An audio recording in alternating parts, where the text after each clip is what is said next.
Yeah, yeah.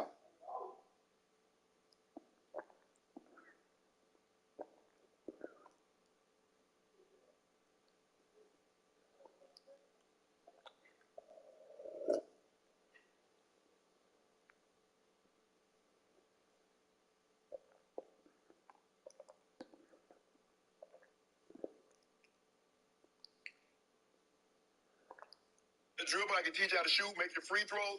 I can't teach you how to be 7 foot. Either you born that or you're not. And he's no stiff either. Right. He can play. Yeah.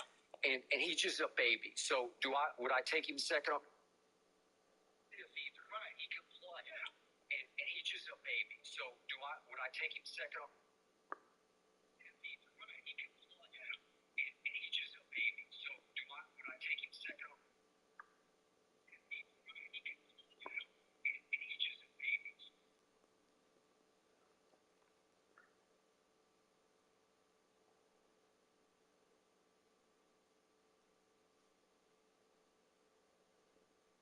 My body really like shut down. Vaping is an addiction and it definitely like changed everything. Oh, he is powerful. The way he can taking finish people to the hole, that's keeping from the rim. the way he can finish amongst the trees, Oh. second to none. Oh. He was special last night. Sure, Very we'll give special. him that. Great stuff today, guys. How does it? You waved out to the rim. That's what we were saying. Surprised that Baylor won. I'm shocked at how they won. The speed, the physicality that Baylor, Gonzaga had never seen anything like this. Skip, if you look at their team, they're built more like football players, not basketball players. I agree. Those guys got shoulders. They got up into them. A lot of deflections. They made everything difficult. Everything. Back here, first things first, we're talking Brooklyn Nets now. It was supposed to be the big three last night. KD warmed up. He did not, however, suit up. So it was the big two. Then 4 minutes in, James Harden re-injured his hamstring, and he was done for the night. Then it was the big one. But Kyrie was on a tear. They only needed 40 points in a win over the Knicks. Woo! Big night for Brooklyn. But how serious is Harden's injury? Here's head coach Steve Nash after the game. It's just something where we have to protect him. We have to trust him. Very frustrating for James, but we can't risk it if we can afford not to. And so that depends on trust between us and James and making sure that he feels comfortable in the decision. And I thought tonight the right decision was to not take any risks with him. So who knows? This may linger. It may be all behind us like we thought it was before the game, but it's just one of those things where the skin is clean, the strength tests are clean, but he feels something. So we're going to err on the side of caution. The old lingering hamstring. Hard to deal with. What do you think, Chris Broussard, joining us now? How concerning is Harden's hamstring injury? Well, it's not time to hit the panic button, but it has to be concerning. When Kevin Durant went down with a hamstring injury, the Nets said it'd be 2 games. And it's been almost 8 weeks. And James Harden is an Iron Man. Over the last 8 years, only 3 players in the league have played more games than him. So for him to take himself out of the game, he's feeling something. I said last week, it would be virtually unprecedented if this Nets team wins the championship because of their lack of time together on the floor. And now that's been ratcheted up even more. Their degree of difficulty has gotten even higher.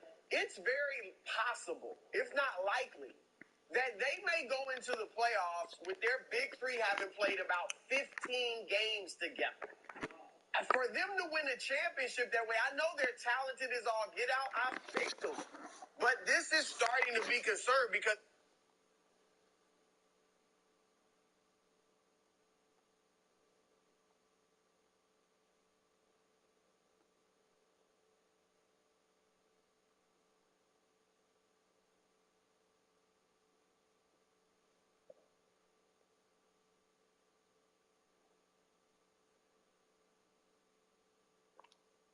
there is some importance to chemistry. And here's the thing about Harden. He is the most important one. They've got plenty of firepower without him. Kevin Durant, we know, is their best player historically. But neither Kevin Durant or Kyrie is a table setter. Kyrie's just a cold-blooded scorer, as we saw last night. 40 points. And whenever Harden and KD aren't there, he takes about 25 to 30 shots and puts in buckets. But they need a table setter. When you got that much talent, that many guys who are used to getting the ball, not just the stars, but the role players. And that's what Harden does for that team. He keeps everybody involved. They were 7-6 with KD and Kyrie before Harden got there. They're 1-3 without Harden since the trade.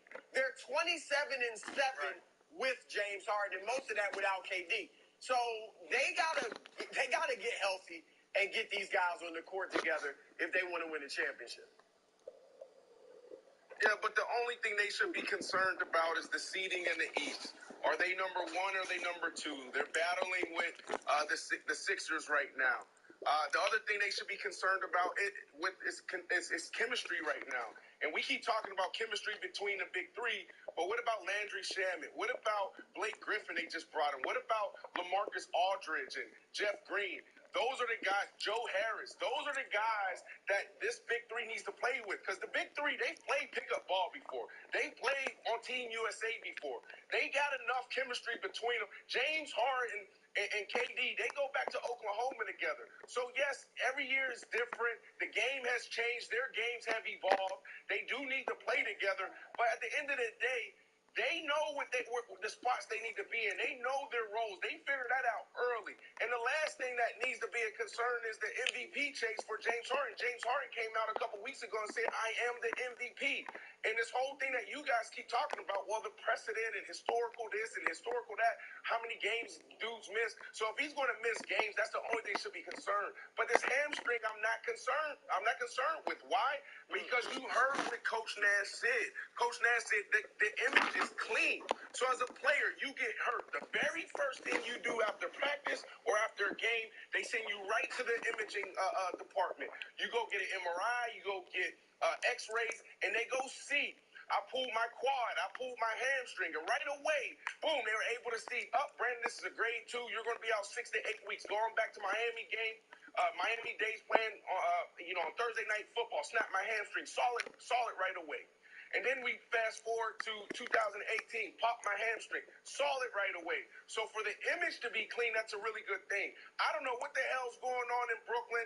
I don't know if there's no clean water there and we're dehydrated. The body is made up of 70% water. Guys, I gotta hydrate. What is going on with these soft tissue injuries? And Nick, we know this. And my guys out there, I love you NBA basketball players, but here's the deal. You guys are softer than football players. So sometimes it takes them a little longer to get back to the court. A little longer. Yeah, I'm not, no shots fired. We know that. We know that. A hamstring for a football player takes 2 weeks. Hamstring, there we go. And I agree that I wouldn't be worried about Harden's long-term health. But those other things you glossed over about how you're going to work out the rotation and who's going to have what role. What the Nets have is veteran, proven, established championship head coach Steve Nash to figure all that out under the most scrutinized playoff run we've seen since the 2018-17 Warriors. But, I'm old enough to remember, Wilds. I'm old enough to remember yesterday's show when the Nets topic was the big three all together finally. And it turns out it's one guy. Because KD didn't come back and Harden played 4 minutes. And, I'm very curious if going into the playoffs, if there was a new team and it was a big three of, I'm picking them out of thin air, Giannis, Beal, and Dame, would that be everyone's pick to win the championship because of the raw talent? But they've never played together. Because that's essentially what we're going to be seeing. It's, hey, guys, you played together for, in summer ball or in Oklahoma City a decade ago when Harden was the sixth man. And one of the things, Wilds, that we talked about when they traded for Harden is, what's the sacrifice going to be? We still don't know because no one's really had to do it because they haven't all played together. James Harden and so people can... Hold on, Brandon, real quick before I go to Wilds, just so you know, if the guy is playing at a level where he declares himself the MVP, He's not sacrificing. He's doing exactly what he wants. But Nick, Sacrificing that's not fair. means taking a His step first- back. When KD was playing, Yeah. Harden was taking like 15 shots a game. I mean, he didn't step back. He deferred to Kyrie and KD. It was only a few games because KD got hurt, but he did defer. There's no doubt about it. I know. His MVP run is but we're without doing KD. Right. That's my point. He was looking like, oh, he's going to be the third option. He's going to defer. Then Here's what's KD going to went out. happen. And now he's looking into the Now he's looking into the camera saying, I'm the MVP. And now we totally expect when KD comes back for him to be like, oh, okay, no, I'm happy. I'm happy being the third option.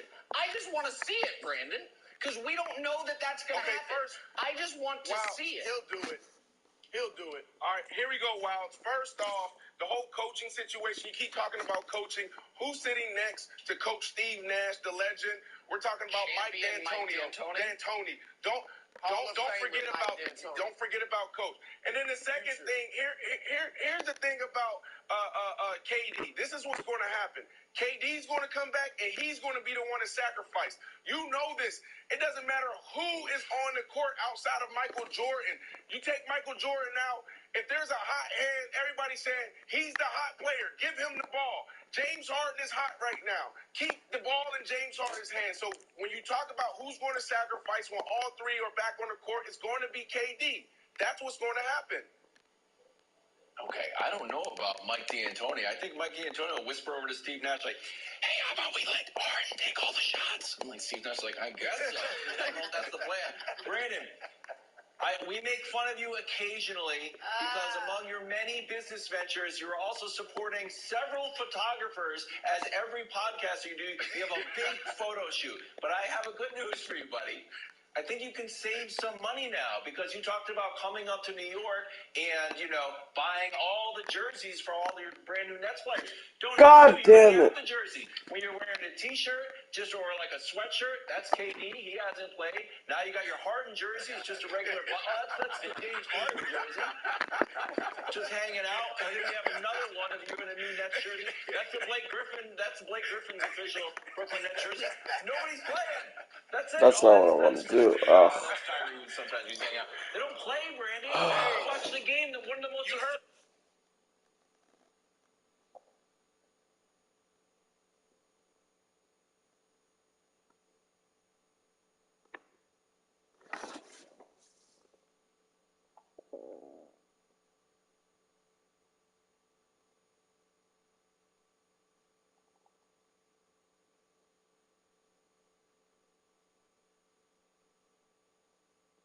Parts of the game was halftime when they showed KD warming up.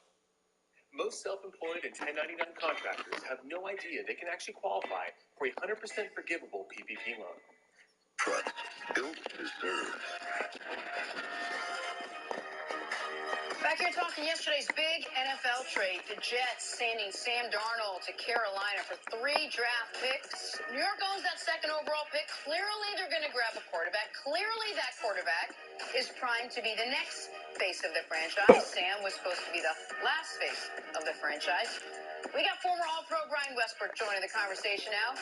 Brian, good morning. Thanks for being with us. What was your reaction to this deal?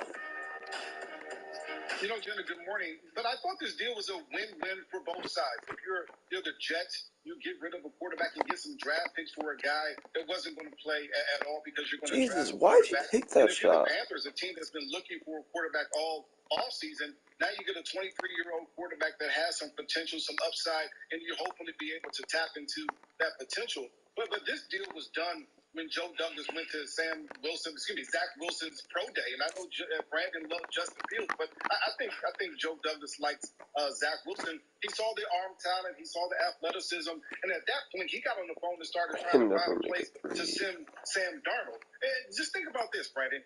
2 years ago, Joe Douglas is in Philadelphia, not a lot of power or control because at that point, Howie Roseman is there. And so Joe Douglas ends up in New York. He's found a way to get his head coach, Robert Saleh. He has his choice at quarterback at this point. And now he has the ability to go out there and compete. He's built his team in a pretty decent way. He's found some free agents this offseason. Now he has to go out there and compete. He has a quarterback. He has a coach. He now has to build that team. And he's going to have to compete against the Patriots, who are trying to build their team through free agency. You talk about a gritty Dolphins team that played well last year, and also the class of division in the Buffalo Bills. And so I think this is a great place for the Jets to be at this point, probably a better place than they've been in the last 10 years. Okay, so I'm just going to take this whole Zach Wilson, Justin Fields conversation. I'm going to sit it on the shelf. All right? I heard the disrespect to the Jets. I heard the disrespect to my take and my feelings. I'm going to just put it right here, okay? Look, no disrespect. It was a great trade. It was a great trade. I thought we would get it 2 for him. We got more. But here's the deal. When you look at it, this whole trade, this whole conversation around, well, should they keep Sam Darnold? That whole nonsense. No, you don't keep Sam Darnold when you have the number 2 overall pick and you're taking a quarterback, a Justin Fields or a Zach Wilson. I'll throw his name in there because everybody want to talk about this Zach kid. So, no, I'm glad we made the trade. But the only thing that, I'm a little disturbed about is that we got a 6th-rounder this year. In the NFL, it stands for not for long. We live day to day, week to week, year to year at times.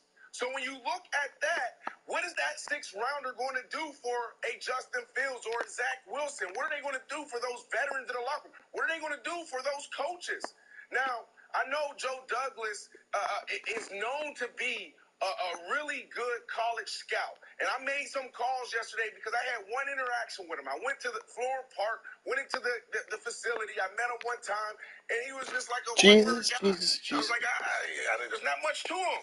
So I really didn't know. So yesterday I had to make some phone calls. I'm like, tell me more about Joe Douglas. And they said, Brandon, this guy knows what he's doing. And this was around the league. They said when it comes to college scouting and building in the draft, he is that guy. So I have to trust that he has a plan, whether it's more ammo to move up in this year's draft, or he's looking at it saying, we have a lot this year. Next year, I'm just worried about can we come back and do it again? So Joe Douglas, I have to believe in him. But if I'm a veteran in that locker room, Nick, I'm like, what is this 6th-round pick going to do for me this year? I need to win right now. Well, if you're a veteran in that locker room, you probably are coming off a pretty bad season. They didn't have a lot of veterans exactly distinguish themselves in glory last year as they were barreling towards 0-16, and they ended up winning a couple games. And I think it's a smart, long-term view by Joe Douglas, understanding that if the best value we can get comes in the 2022 draft rather than the 2021 draft, so be it. Like, sometimes it's better to wait. And they do have plenty of draft ammo already for this year. Now they have more for next year. So I think the Jets got about 110 cents on the dollar for Darnold. Because I don't think the Panthers are going to be good next year. So I think that's going to be a high 2nd-round pick. And so you're going to end up with a pick in the probably...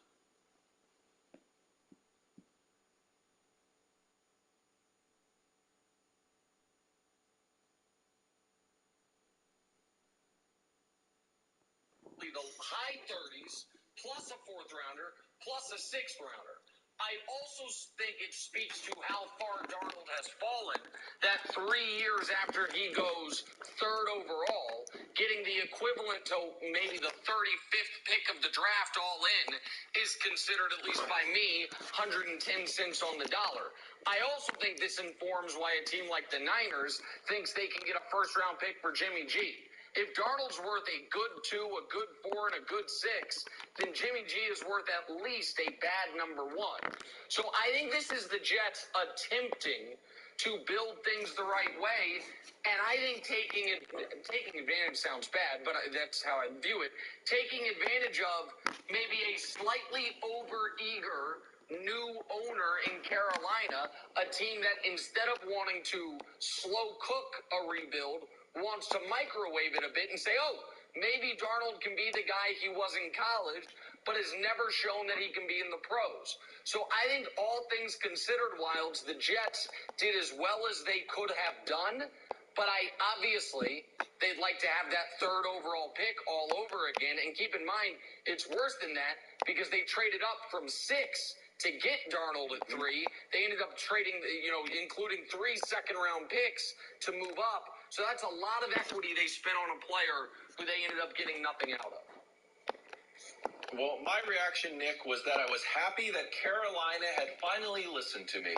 I said, you know what you should view Sam Darnold as? Don't view him as a quarterback of the New York Jets who's lost a lot of games. Just view him as a project, and that he should have go down to House of Athlete and have a pro day, and then compare him to Mac Jones, compare him to Trey Lance, and see where he lines up. And that's what I think Carolina did. And we can see the draft order. Carolina is drafting in a spot where there's going to still be one of the big 5 quarterbacks still there. We know that Trevor Lawrence is off the board. Sorry, Brandon. We know that Zach Wilson is probably off the board. Maybe San Francisco takes Mac Jones. Maybe he doesn't. But the Falcons are hunting. I thought the Falcons were going to get a tight end. We know the Bengals aren't going to take anybody. They're happy. We know the Dolphins, who love to collect quarterbacks, but seems like they're married to Tua. Are the Lions going to be eating kneecaps and drafting quarterbacks? I don't know. Stick with Goff. So then there you are. So is Trey Lance going to be on the board?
Fucking kidding me?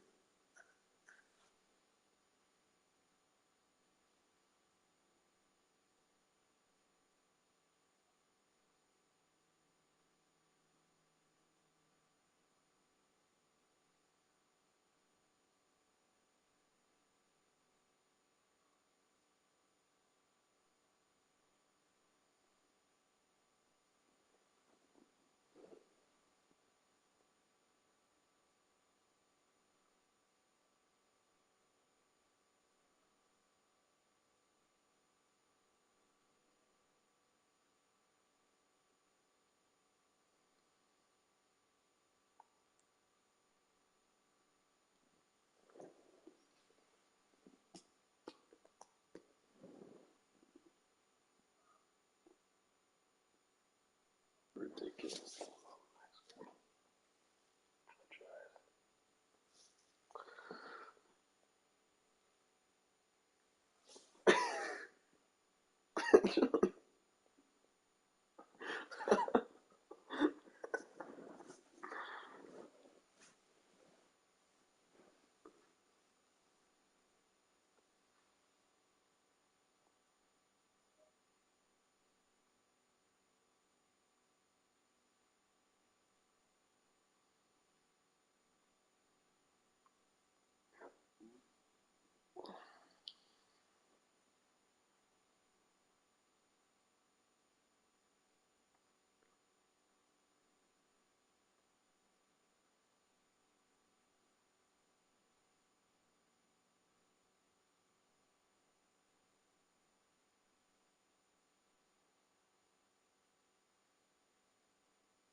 Fuck.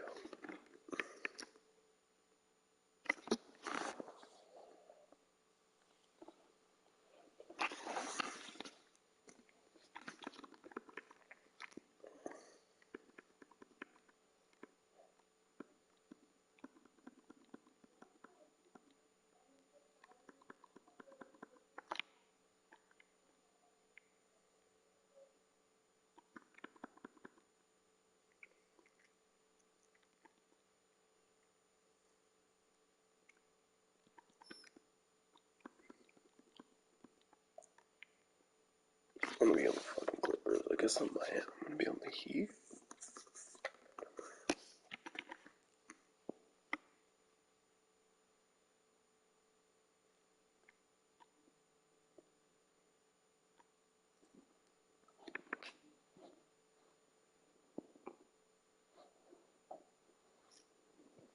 Oh, the Nuggets.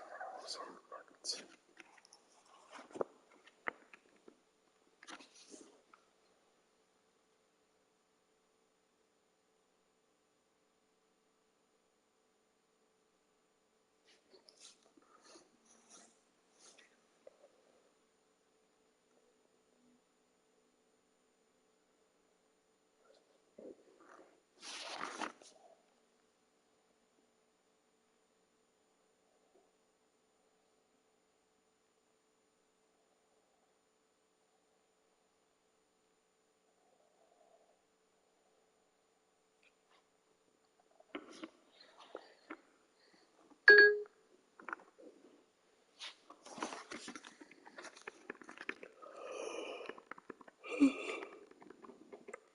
That's what the fucking Heat.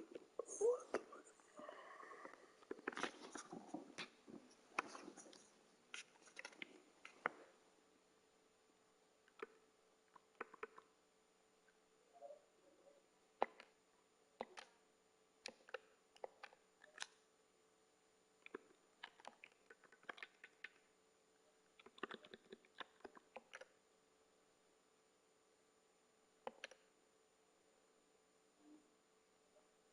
What?